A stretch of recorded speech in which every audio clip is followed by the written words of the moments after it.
పండగలైనా పెళ్లిలైనా వస్త్రాలకు వేదిక ఒకటే, అదే ఎస్ఆర్ షాపింగ్ మాల్. ఫ్యామిలీ అంతటికి అన్లిమిటెడ్ ఆఫర్స్.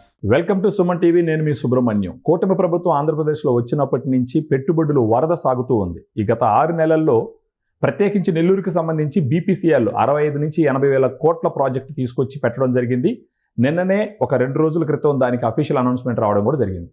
మరొక కొత్త అనౌన్స్మెంట్, ఆరామ్కో అని చెప్పేసి సౌదీ అరేబియాకి సంబంధించి ప్రపంచ ప్రఖ్యాత పెట్రోకెమికల్ కంపెనీ. ఈ కంపెనీ గుజరాత్ని మహారాష్ట్రని కాదని నెల్లూరు రావటానికి గల కారణం ఏంటి? ఇది ఒకవేళ నెల్లూరుకు వచ్చిందంటే దేశ స్థాయిలో నెల్లూరుకి రాబోయే గొప్ప పేరేంటి? దానివల్ల కలిగే ప్రయోజనాలు ఏంటి? దీని గురించి తెలుసుకోవడానికి మనతో పాటు Suman TV chief editor Keshav గారు ఉన్నారు. నమస్కారం సార్. నమస్తే సార్. నిన్నగాక మొన్న బీపీసీఎల్ 65 నుంచి 80 వేల కోట్ల కంపెనీ తీసుకొచ్చి రామాయపట్నం నెల్లూరు దగ్గర అనౌన్స్మెంట్ అయిపోయింది. మొదటి ఫేజ్లో 6100 కోట్లు రిలీజ్ చేయడం కూడా జరిగింది. మరొక విషయం ఏంటంటే ఆరామ్కో అని చెప్పేసి సౌదీ అరేబియాకి సంబంధించి అది కూడా ప్రపంచ ప్రఖ్యాత రిఫైనరీ కంపెనీ పెట్రోకెమికల్. అదేదో ఒక పెద్ద పెట్టుబడితో మళ్ళా నెల్లూరుకే వచ్చే అవకాశం ఉందని చెప్పేసి డిస్కషన్ జరుగుతుంది. దీని గురించి చెప్పండి సార్. దీనిపైన మనం ఒక 3 వారాల క్రితం ఒక వీడియో చేశాను. నేనే చేశాను ఒక వీడియో. ఓకే. అప్పుడే అరామ్కో అనేటువంటి ఒక కంపెనీ ఆంధ్రప్రదేశ్ పైన దృష్టి పెట్టింది. ఇక్కడ ఆయిల్ రిఫైనరీకి సంబంధించి ప్రాజెక్ట్ తీసుకొచ్చేటువంటి ఆలోచన అంశం పైన ఒక జస్ట్ సింగిల్ లైన్ డిస్కషన్ జరుగుతున్నట్టుగా ఒక సమాచారం ఉంది. కేంద్ర వర్గాల నుంచి వస్తున్నటువంటి సమాచారం ఇదని మనం ఒక వీడియో చేసాం ఒక 3 వీక్స్ బ్యాక్. ఓకే. ఇప్పుడు దాని మీద ఒక క్లారిటీ వచ్చింది. యాక్చువల్గా ఏంటంటే అరామ్కో అనేది సౌదీ బేస్డ్, ఒక రకంగా సౌదీ నేషనల్ కంపెనీ కింద మనం చూడాల్సి ఉంటుంది. ఓకే. ప్రపంచంలోనే ఆయిల్ హ్యాండిలింగ్స్లో నంబర్ 1 కంపెనీ. ఓకే. ఆదాయం విషయంలో ప్రపంచం మొత్తంలో కూడా 4వ స్థానంలో ఉన్నటువంటి company. All businesses, all platforms మనం చూస్తే కనుక 4వ స్థానంలో ఉన్నటువంటి కంపెనీ. ఓకే. ఒక అరామ్కో కంట్రోల్లోనే సౌదీ గల్ఫ్ ఆ ఏరియాలో 100 ఆయిల్ బావుల నిర్వహణ నడుస్తుంది. ఓకే. ఆయిల్ కానీ న్యాచురల్ గ్యాస్కి సంబంధించినటువంటి రిఫైనరీ సిస్టమ్స్ 100 వరకు నడుస్తుంది. ఓకే. అంటే ఆ వెల్ మీద కంట్రోల్ ఉండేది ఈ సంస్థకి. కాబట్టి ప్రపంచంలోనే అతిపెద్ద చమురు ఉత్పాదక సంస్థగా మనం అరామ్కోని చూడాలి, గుర్తించవచ్చు. గతంలో 2-3 సంవత్సరాల క్రితం కేంద్ర ప్రభుత్వం అరామ్కోతో ఒక ఒప్పందం చేసుకుంది. ఓకే. భారతదేశంలో $100 బిలియన్ సంబంధించినటువంటి వ్యాపార నిర్వహణ కోసం ఈ సంస్థ సన్నద్ధతను వ్యక్తం చేస్తూ 2 దేశాల మధ్య, 2 వర్గాల మధ్య, అంటే కేంద్ర ప్రభుత్వ ప్రతినిధులు అలానే అరామ్కో ప్రతినిధుల మధ్య ఒప్పందాలు జరిగాయి. ఓకే. వాటి ప్రకారం 2 ఆయిల్ హబ్లని, ఒక పెద్ద ఆయిల్ హబ్ని ఇండియాలో ఏర్పాటు చేయాలి. అందులో 2 ఆపరేషన్స్, అంటే మన ఇండియాలో ఉన్నటువంటి ప్రధానమైనటువంటి చమురు నిర్వహణ సంస్థ ONGC, correct, oil and natural gas corporation, దానికి సంబంధించి ఒక అగ్రిమెంట్. ఓకే. బీపీసీఎల్ రెండోది, బీపీసీఎల్తో ఒక అగ్రిమెంట్. ఓకే. ఈ రెండింటికి సంబంధించినటువంటి భారీ రిఫైనరీస్ని మన దేశంలో ఏర్పాటు చేయాలని అరామ్కో అగ్రిమెంట్ చేసుకుంది. ఓకే. అందులో భాగంగా కేంద్ర ప్రభుత్వం ఇచ్చినటువంటి డైరెక్షన్ ఏంటంటే మహారాష్ట్రలో ఉన్నటువంటి రత్నగిరి జిల్లాలో ఓకే ఆ జిల్లాని ఆయిల్ హబ్గా డెవలప్ చేయాలనేటువంటి ఒక ఆలోచన ఇస్తుంది. మన దేశంలో ఎక్కువ ఆయిల్ రిఫైనరీస్కి కేంద్ర స్థానం అవుతుంది వెస్ట్ కోస్ట్. ఓకే. ఈస్ట్ కోస్ట్లో తక్కువ ఉన్నాయి. ఓకే. అందుకనే ముంబై కానీ గుజరాత్ కానీ ఆ ఏరియాలో ఆయిల్ రిఫైనరీస్ నిర్వహణ చాలా ఎక్కువ జరుగుతుంది. కరెక్ట్. ఈస్ట్ కోస్ట్లో ముఖ్యంగా తమిళనాడులో ఉన్నంత యాక్టివిటీ ఆంధ్రప్రదేశ్ తీరంలో లేదు. ఆంధ్రప్రదేశ్కి 972 కిలోమీటర్లు, 74 కిలోమీటర్ల సుదీర్ఘ తీరరేఖ ఉంది. గుజరాత్ తర్వాత దేశంలో ఇదే రెండవది. కానీ ఇక్కడ రిఫైనరీస్ మాత్రం చాలా తక్కువ ఉన్నాయి. మనకున్న ప్రధానమైనటువంటి రిఫైనరీ ఒకటి ఏంటంటే కాకినాడ దగ్గర ఉన్నటువంటి ONGC రిఫైనరీ, అలానే కృష్ణా గోదావరి బేసిన్ పేరుతో రిలయన్స్ వాళ్ళు నిర్వహిస్తున్నటువంటి రిఫైనరీ ఒకటి, HPCL విశాఖ తీరంలో హిందుస్థాన్ షిప్ యార్డ్ సమీపంలో ఏర్పాటు చేసుకున్నటువంటి రిఫైనరీ, ఇవి మాత్రమే ఉన్నాయి. ఇక బీపీసీఎల్కి భారతదేశం మొత్తం మీద 3 రిఫైనరీలు ఉన్నాయి. ఒకటి ముంబైలో ఉంది, ఇంకొకటి ఉత్తరప్రదేశ్లో ఉంది, మరొకటి మధ్యప్రదేశ్లో ఉంది. ఈస్ట్ కోస్ట్లో 4వ రిఫైనరీ పెట్టాలనుకుంది. అదే మొన్న కేంద్ర ప్రభుత్వం అప్రూవల్ ఇచ్చి బాంబే స్టాక్ ఎక్స్చేంజ్కి, నేషనల్ స్టాక్ ఎక్స్చేంజ్కి 6100 కోట్ల రూపాయలతో ప్రీ ప్రాజెక్ట్ వర్క్స్ చేస్తున్నట్టుగా బీపీసీఎల్ అనౌన్స్మెంట్ ఇచ్చింది. ఇది మనకు తెలిసినటువంటి రిఫైనరీ. దీనికి సంబంధించి ఏంటంటే రామాయపట్నం ప్రాంతంలో ఉన్నటువంటి స్థలాలని ఆల్రెడీ బీపీసీఎల్ టీం విజిట్ చేసింది. ఇది అనువైనటువంటి ఇంకో 3-4 ప్రదేశాలు కూడా చూశారు. శ్రీకాకుళం చూశారు, గోదావరి జిల్లాలో పరిసరాల్లో చూశారు, అలాగే కృష్ణా జిల్లాలో బందరు మచిలీపట్నం తీరం చూశారు. కానీ వాళ్ళు రామాయపట్నం ప్రిఫర్ చూస్ చేసుకుంది. సో అక్కడే ఆ యాక్టివిటీ మొదలవుతుంది. అయితే అరామ్కో ఒప్పందం ప్రకారం రత్నగిరి జిల్లాలో ఏర్పాటు కావాల్సినటువంటి 2 రిఫైనరీల్ని, ఒకటి ఓఎన్జీసీ టైప్తో, మరొకటి బీపీసీఎల్ టైప్తో ప్రయత్నాలు చేస్తున్నారు. అయితే ఓఎన్జీసీ టైప్తో చేస్తున్నటువంటి ప్రాజెక్టు గుజరాత్ వెళ్ళేటువంటి అవకాశాలు ఉన్నాయి. బీపీసీఎల్తో చేస్తున్నటువంటి అగ్రిమెంట్ ప్రకారం చేసేటువంటి ప్రాజెక్టు ఆంధ్రప్రదేశ్కి వచ్చే అవకాశం ఉంది అని మనం ఒక 3 వారాల క్రితం వీడియో చేసాం. ఇప్పుడు దానిలో వచ్చినటువంటి క్లారిటీ ఏంటంటే, ఆల్రెడీ బీపీసీఎల్ ఒక డెసిషన్ తీసుకుని రామాయపట్నంలో ఇన్వెస్ట్మెంట్స్ పెట్టేటువంటి ప్రక్రియని ప్రారంభించింది. అవును.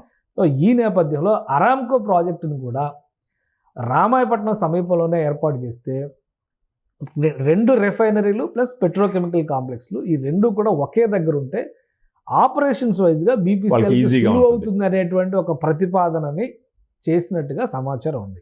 ఓకే. సో దీన్ని కేంద్రం అప్రూవ్ చేయాలి, ఎందుకంటే కేంద్ర ప్రభుత్వ సమక్షంలో జరిగినటువంటి ఒప్పందం. అరామ్కో కంపెనీ అనేది ప్రపంచ స్థాయి సంస్థ కాబట్టి వాళ్ళు already willing to establish a system కాబట్టి వాళ్ళు ఆంధ్రప్రదేశ్లో ఏ తీరమైనా కానీ యాక్సెప్ట్ చేయొచ్చు. ఒకవేళ 2 ఒకే చోట కాదు అనుకుంటే ప్రత్యామ్నాయ ప్రదేశాలుగా ఆల్రెడీ 2 ప్రదేశాలను డిస్కస్ చేస్తున్నారు కాబట్టి శ్రీకాకుళం తీరం అవుతుందా లేదా మచిలీపట్నం తీరం అవుతుందా చూడాలి. కానీ ఇప్పుడు ఉన్నటువంటి సమాచారం ప్రకారం బీపీసీఎల్ చూపిస్తున్నటువంటి ఇంట్రెస్ట్ ప్రకారం 2 రిఫైనరీలు ఒక దగ్గర వస్తే ఎస్టాబ్లిష్మెంట్ ఆపరేషన్స్ సులువు అవుతాయి అనేటువంటి ప్రతిపాదనకి మాక్సిమం అరామ్కో కూడా అంగీకారం తెలిపినట్టుగా ఒక సమాచారం ఉంది. ఓకే.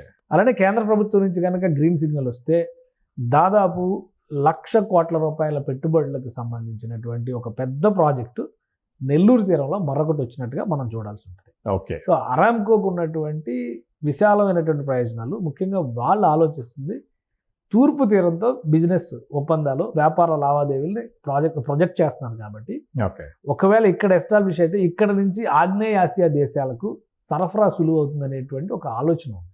కాబట్టి ఆంధ్రప్రదేశ్ తీరంలో ఖచ్చితంగా దీన్ని అంగీకరించడానికి స్కోప్ కనిపిస్తుంది. ఇది ఒక మరో భారీ ప్రాజెక్టుగా మనం అంగీకరించాల్సి ఉంటుంది. సో ఇప్పుడు ఈ బీపీసీఎల్ తర్వాత ఈ అరామ్కో 2 వచ్చి రామాయపట్నం దగ్గర నెల్లూరులో పెట్టినారు అనుకుందాం సార్, ఉద్యోగపరంగా ఒక మంచి అవకాశం ఉంటుంది ఆ ఏరియాలో? ఖచ్చితంగా. ఇప్పుడు బీపీసీఎల్ వేసినటువంటి అంచనాల ప్రకారం వాళ్ళ ప్రాజెక్టే దగ్గర 80,000 కోట్ల రూపాయలు వాల్యూ చేస్తుంది. అది కూడా 5 ఏళ్లలో ఇన్వెస్ట్మెంట్ చేస్తుంది. 10,000 మందికి డైరెక్ట్ ఎంప్లాయ్మెంట్ వస్తుందన్నారు. దాంతోపాటు ఇండైరెక్ట్ ఎంప్లాయ్మెంట్ కూడా మరొక 10,000-15,000 మంది కంటే దాదాపు 25,000 ఉద్యోగాలు క్రియేట్ అయ్యేటువంటి అవకాశం. సో అదే రేషియో ప్రకారం చూస్తే కనుక కూడా ఇది కూడా ఒక భారీ రిఫైనరీ. అయితే రెండింటిలో ఒక డిఫరెన్స్ మనం గమనించాల్సింది ఏంటంటే, బీపీసీఎల్ ప్రాజెక్ట్ని అనౌన్స్ చేసింది 12,000 మెట్రిక్ టన్నుల కెపాసిటీ పర్ యానం. అవును. అంత హ్యాండిలింగ్ చేసేటువంటి కెపాసిటీతో రిఫైనరీ ఏర్పాటు చేయాలన్నారు. అయితే అరామ్కో ఒప్పందాల్లో ఉన్న దాని ప్రకారం 10,000 నుంచి 15,000 మెట్రిక్ టన్నుల కెపాసిటీ ఉన్నటువంటి రిఫైనరీ ప్రతిపాదన ఉంది. కాబట్టి అది కూడా సమ్వేర్ అరౌండ్ 12,000 to 13,000 మధ్యలో ఎస్టాబ్లిష్ అయ్యేటువంటి అవకాశం ఉంటే కనుక ఖచ్చితంగా ఇది కూడా దాదాపు 10,000 direct employment, 15,000 indirect employment create చేయడానికి అవకాశం ఉండేటువంటి ప్రాజెక్ట్ అవుతుంది. ఒకవేళ రెండింటిని ఒకే దగ్గర పెడుతున్నారు కాబట్టి బీపీసీఎల్ ఏమైనా దీనిలో మాడిఫికేషన్స్ చేస్తుందా అనేది చూడాలి. అయితే కేంద్ర ప్రభుత్వ సమక్షంలో జరిగినటువంటి ఒప్పందం కాబట్టి దాని ప్రకారం నిర్ణయాలు ముందుకు జరగడానికి అవకాశం ఉంటుంది. సో సార్, దీన్ని బట్టి ఇంచుమించు ఒక 20,000 నుంచి 50,000 మందికి ఉద్యోగం వచ్చే అవకాశం ఉందా నెల్లూరు చుట్టుపక్కల? అంటే ఒకటి, ఇప్పుడు మనం ఒక ప్రాజెక్ట్ ఎప్పుడు వచ్చినా కానీ దాంతో వచ్చేటువంటి డైరెక్ట్ ఎంప్లాయ్మెంట్, తర్వాత ఇండైరెక్ట్ ఎంప్లాయ్మెంట్, ఈ 2 aspects directly connected with the project. Correct. దీంతో పాటు ఎకనామిక్ గ్రోత్ విషయంలో చూస్తే కనుక దాని రిలేటెడ్గా వచ్చేటువంటి పరిశ్రమలు కానీ ఉపాధి మార్గాలు కానీ చాలా ఉంటాయి. ఒక పెద్ద పరిశ్రమ అక్కడికి వచ్చిందంటే రియల్ ఎస్టేట్ కానీ, అంటే నిర్మాణ రంగం పుంజుకుంటుంది, రకరకాల ట్రాన్స్పోర్టేషన్ పెరుగుతుంది, ఇన్ఫ్రాస్ట్రక్చర్ పరంగా గవర్నమెంట్ క్రియేట్ చేయాల్సినటువంటి టౌన్షిప్స్ ఇవి పెరుగుతాయి. అక్కడ టీ అమ్ముకునే వాళ్ళ దగ్గర నుంచి కూడా ఇవన్నీ మనం డైరెక్ట్ ఎంప్లాయ్మెంట్, ఇండైరెక్ట్ ఎంప్లాయ్మెంట్ లో డిసైడ్ చేయాలి. మనం చెప్పేటువంటి డైరెక్ట్ ఎంప్లాయ్మెంట్ ఏంటంటే డైరెక్ట్లీ హూ ఎవర్ ఫ్యాక్టరీ, అందులో పనిచేసే వాళ్ళు ఎవరున్నారో వాళ్ళు. దానిలో మళ్ళీ 2-3 రకాల కేటగిరీలు ఉండొచ్చు. హై లెవెల్ క్యాడర్ ఉండొచ్చు, లో లెవెల్ కేటగిరీ ఉండొచ్చు, white collar jobs, blue collar jobs, ఇవన్నీ అదొక కేటగిరీ అవుతుంది. ఆ పరిశ్రమకి అనుబంధంగా వచ్చేటువంటి పరిశ్రమల నుంచి వచ్చేటువంటి ఇండైరెక్ట్ ఎంప్లాయ్మెంట్. సో ఈ 2 ఆస్పెక్ట్స్ మనం ఎక్కువ క్యాలిక్యులేట్ చేస్తాం. బట్ దాన్ని ఆధారంగా చేసుకుని ఒక ఎకానమీ క్రియేట్ అవుతుంది. ఉదాహరణకి ఒక బిహెచ్ఎల్ లాంటి ప్రాజెక్ట్ వస్తే ఒక టౌన్షిప్ వస్తుంది అక్కడ. అంటే ఒక ఉద్యోగి ఉంటే అతని ఫ్యామిలీ కూడా అక్కడ వస్తుంది. సో అట్లా టోటల్ ఎకానమీ మొత్తం చేంజ్ అవుతుంది. కాబట్టి 2 భారీ పరిశ్రమలు నెల్లూరులో, అది కూడా రామాయపట్నం తీరంలోనే కనుక వస్తే ఖచ్చితంగా అదొక నగరంగా మారేటువంటి అవకాశం ఉంటుంది రాబోయేటువంటి రోజుల్లో. అంటే ఒక 20,000 మంది 40,000 మంది ఉద్యోగులు ఉన్నారంటే ఇంటూ 4 మనం క్యాలిక్యులేట్ చేసుకోవాలి. అవును అంటే దగ్గర 2 లక్షల జనాభా అక్కడ జమ అవుతుంది. అవును. ఒక అసెంబ్లీ నియోజకవర్గ స్థాయి అవును క్రియేషన్ అక్కడ ఎకానమీ క్రియేషన్ జరుగుతుంది. కాబట్టి అతిపెద్ద ప్రాజెక్టులు అవుతాయి ఇవి. ఒకటి ఏంటంటే ఇప్పుడు ఉన్నటువంటి పరిస్థితుల్లో ఆంధ్రప్రదేశ్కి మ్యానుఫ్యాక్చరింగ్ సర్వీస్ సెక్టార్లో దొరికేటువంటి అవకాశాలు అపారంగా కనిపిస్తాయి. ఎందుకంటే ఇప్పుడు అక్కడ ఉన్నటువంటి యాక్సెసిబిలిటీ, ముఖ్యంగా హ్యూమన్ రిసోర్సెస్ని దృష్టిలో పెట్టుకొని చూస్తే అవును. ఈ రంగాల్లో ఎక్కువ ఇన్వెస్ట్మెంట్స్ రావడానికి అవకాశం ఉంటుంది. అవును. ప్రతిదానికి మనం ఐటీ, ఫార్మా వీటి గురించి మాట్లాడే స్కోప్ లేదు. కాబట్టి అక్కడ కొత్త రకం పరిశ్రమల పైన దృష్టి పెడితే అవకాశం ఉంటుంది. తీర ప్రాంతాన్ని ప్రధానమైనటువంటి అడ్వాంటేజ్గా వాడుకోవడం అన్నమాట. ఈ రిఫైనరీస్కి ఇటువంటి వాటి షిప్పింగ్కి సంబంధించి తీర ప్రాంతంలో ఉండేటువంటి అవకాశాలు అపారం. ఓకే ముఖ్యంగా దక్షిణ తీరంలో అంటే తమిళనాడు తీరంలో, అది కూడా దిగువ దక్షిణ భాగంలో జరిగేటువంటి యాక్టివిటీ మధ్య దక్షిణ తూర్పు తీరంలో జరగడం లేదు. ఓకే అంటే మళ్ళీ ఆల్మోస్ట్ మనం కటక్ పైన వరకు చూడాల్సి వస్తుంది. కలకత్తా దగ్గర జరుగుతుంది యాక్టివిటీ, దిగువన చెన్నై దగ్గర జరుగుతుంది. మధ్యలో యాక్టివిటీ ఎక్కడా లేదు. గత 70-75 ఏళ్లుగా భారీ పరిశ్రమలు కానీ భారీ వ్యవస్థలు కానీ వెస్ట్ కోస్ట్లో వచ్చినంత పెద్దగా తూర్పు తీరంలో రాలేదు. దానికి కారణాలు వేరు ఉండొచ్చు. ఎందుకంటే అటువైపు అరేబియా తీరం, మిడిల్ ఈస్ట్కి దగ్గరగా ఉండేటువంటి రవాణా సౌకర్యాల కోసం అటు యాక్టివిటీ ఎక్కువ జరిగి ఉండొచ్చు.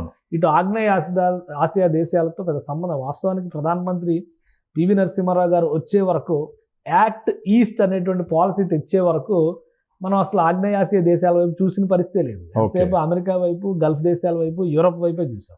కాబట్టి ఇప్పుడైనా కానీ, ఇప్పుడు సంస్కరణలు ప్రారంభమై 20 ఏళ్ళు గడిచిపోయినటువంటి తరుణంలో, 20-30 ఏళ్ళు గడిచిపోతున్నటువంటి తరుణంలో ఇప్పుడైనా కానీ మనం తూర్పు తీరాన్ని పారిశ్రామికంగా మరింత బలోపేతం చేసుకోవాల్సిన అవసరం ఉంది.